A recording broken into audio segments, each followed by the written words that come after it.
Bonjour! Hey, en 1976, j'avais 16 ans et j'arrivais à la radio communautaire CKRL de Québec. Je voulais absolument parler dans le micro et faire tourner ma musique favorite. Les quelques milliers d'auditeurs témoins ont été les cobayes de toutes les plus grosses gaffes que j'ai faites en communication, à commencer par animer mal, lire des communiqués pas assez dates, interviewer des artistes puis pas écouter les réponses parce que je cherche la prochaine question dans ma tête. J'ai tout fait ça. Anecdote, Robert Fripp, le bien-aimé guitariste-compositeur du groupe King Crimson, lançait son premier album solo. C'est moi, à 17-18 ans, qui a été désigné pour l'interviewer en anglais. Au bout d'à peu près 40 secondes d'entrevue, Monsieur Fripp, constatant que j'avais de la misère à dire « How do you do » sans débouler les marches, a eu la gentillesse de me proposer qu'on la fasse en français parce qu'il le parle un petit peu. Là, j'ai commencé à lui parler de King Crimson et en ondes, il m'enlève ma feuille de questions des mains, fait une petite boulette avec et dit « Je veux parler de mon nouvel album ». En tout cas, bref, ça a pas très bien été. Un jour, j'ai interviewé le guitariste Steve Hackett. Troisième album solo après Genesis, il arrive avec son bassiste. Je reconnais le bassiste qui joue pour un groupe que j'aime bien, je me mets à jaser en ondes juste avec le bassiste. On fait pas ça. Des niaiseries de même, je peux vous en compter toute la nuit. C'est pourquoi Louis-Paul Fafaralard de la radio communautaire, c'est finalement moi. J'en ai choisi une pour vous. Au café Internet de la place, vous asseyez une place, vous allez sur Internet en prenant un café. À la pâtisserie derrière chez moi, vous venez chez moi puis je vous mets une pâtisserie dans le deck.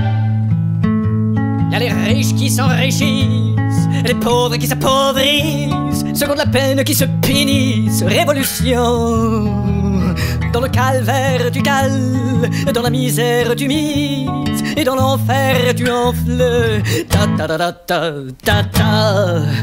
Et voilà, c'est décassé, radio communautaire, et on vient d'entendre Claude Gagnon, tout bonnement, que j'ai invité en studio pour... Bonjour Claude. Bonjour. Alors la chanson qu'on vient d'entendre, ça se passe de commentaires, je pense. Oh, ça se passe de présentation. Ça se passe de succès aussi. Sans doute. Hein. La première question qui me vient à l'esprit, c'est que j'ai mis ma feuille, là. OK, puis la deuxième? Okay, la deuxième, c'est tes chansons tournent à nulle part. Exact. Ouais. As-tu l'intention de continuer à travailler dans ce sens-là? Ouais, ben c'est sûr que le fait de pas tourner, c'est une arme à deux tranchants, là, surtout si tu conduis une auto. Mais le hit en tant que tel, le mot hit pour toi, qu'est-ce que ça évoque, sinon une marque d'essence à briquet? Pas grand-chose. L'industrie de la musique, toi, ça t'a pas attiré? Ben, j'ai jamais été dans l'industrie de la musique. J'ai toujours été comme sur les bords de l'industrie. D'où l'expression chanter dans les bars. Moi, je préfère chanter pour le non-asservissement, la non-approbation, la non-exécution des mauvaises choses. Je suis contre le non-affranchissement, la non-expression. Voyons, je suis donc bien d'accord. Alors qu'il y en a qui font juste des tunes de cul comme la non à Sylvie, la non à Chantal, la non. Toi, en fait, tu chantes en pied de bas pendant que tout le monde est plus haut. Hein?